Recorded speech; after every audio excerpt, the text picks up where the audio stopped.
بسم الله الرحمن الرحيم لكل المتابعين معنا. النهارده متواجدين داخل محافظة قنا، وبالتحديد هنا في ملعب مركز شباب الحميداد. سعدنا على الهواء مباشرة متواجد معانا النجم الكبير كابتن أيمن بيبو على الهواء مباشرة متواجد معانا.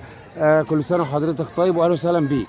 حضرتك طيب يا باشمهندس عمرو والاعلام الكبير طبعا، وبنشكر حضرتك بالتواجد هنا في الحفل الكبير المعمول ده. ما شاء الله حاجه تفرح يعني بصراحه، وان شاء الله نتمنى تبقى في حاجات زي كده، دورات كتير ان شاء الله تتكرر باذن الله.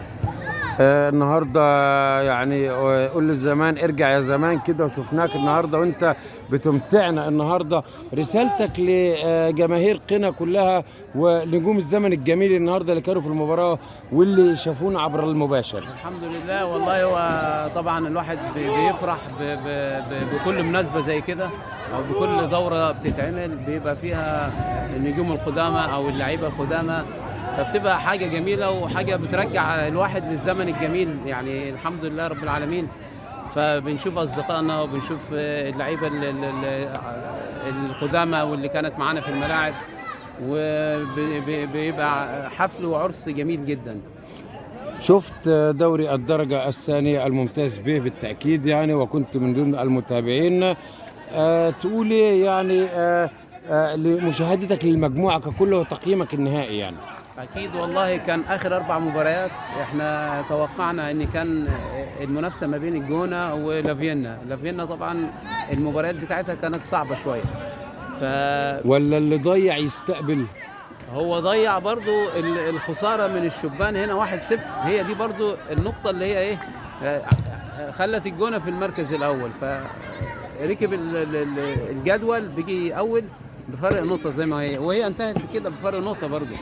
ليه؟ لأن ابتدى ده يفوز بره ويكسب جوه أرضه، ونفس الكلام فريق الجونة كان بيكسب بره وبيكسب جوه أرضه. ولا خبرات أحمد مصطفى بيبو؟ والله هو طبعا جهاز ده حبايبي دول طبعا، كابتن احمد بيبو وكابتن عبد الناصر عباس النجم الكبير والكابتن مارادونا والكابتن حبيبي الكابتن احمد كمال قلوزه مدرب حراس المرمى. بصراحه كله جهاز عالي على اعلى مستوى. زمايلي وحبايبي ولعبت معاهم في اسوان، وصعدنا قبل كده دوري ممتاز في اسوان 2002. فيعني الحمد لله انا كنت بتمنى لهم ان شاء الصعود يعني من جوه قلبي يعني، ان هم يكسبوا ان شاء الله وربنا يكرمهم بالصعود يعني. بس هي المباراة فضلت لآخر ثانية طبعا، لآخر مباراة في الدوري. فالحمد لله يعني صعدوا بفرق بونت يعني، الحمد لله رب العالمين. رغم ان فريق لافيينا يعني صارف كتير وعنده جهاز برضو اجنبي يعني، سبحان الله يعني. دي المرة الثانية لبيبو وجهازه ان هم يصعدوا للمرة الثانية. المرة الأولانية كانت مع نادي أسوان وصعدوا للدوري ممتاز، السنه دي بيكرروها الحمد لله، والسنه المره الثانيه مع فريق الجونه. فان شاء الله ربنا يكرمهم باذن الله في ان هم يكملوا ويمسكوا هم بقى في الدوري الممتاز ان شاء الله. شايف دوري الدرجه الثالثه. انا جيت لك كده جنبك عشان الصوره دي تبقى للتاريخ كده يعني. انا اتشرف بحضرتك كابتن عمرو والله. يعني دوري الدرجه الثالثه الموسم القادم شايفه ازاي، وخاصه بعد هبوط نادي المدينه المنوره؟ والله ده اكثر شيء مزعلنا ان احنا فريق المدينه اللي هي هبط.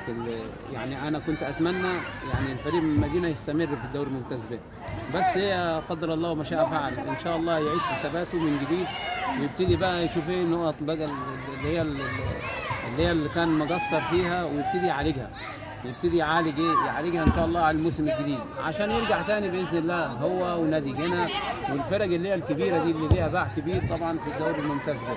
حظ نادي التحرير سيء جدا طبعا في تواجد هنا وهبوط المدينه. أكيد طبعا. لو انت مكان رئيس نادي جنة والتحرير حضرتك فريق محترم صراحه، فريق محترم يعني. فريق لاخر لحظه كان برضو يعني ما شاء الله يعني ليه شكل وتيم ليه، وكان الكابتن بكر كان عامل شغل معاهم بصراحه. كان فرقه كانت عامله شغل كويس خالص، بس احنا كسبناهم هنا وهناك بصعوبه بصراحه يعني حتى الماتش اللي هناك احنا كسبنا وبقينا اول مجموعه بس للاسف جينا خسرنا هنا من الاقصر بهدف لا شيء.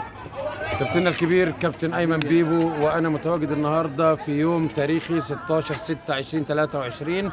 نجم ايمن بيبو واحد من النجوم الكبار، نجوم التدريب بمحافظه قنا. شرفت بتواجدي معاه النهارده على الهواء مباشره. شكرا جزيلا. كل الناس شكرا جزيلا كابتن ايمن. شكرا جزيلا كابتن ايمن حبيبي. شكرا جزيلا. ده كان لقائي مع الكابتن ايمن بيبو النهارده من داخل ملعب مركز الشباب الحميدات. شكرا جزيلا.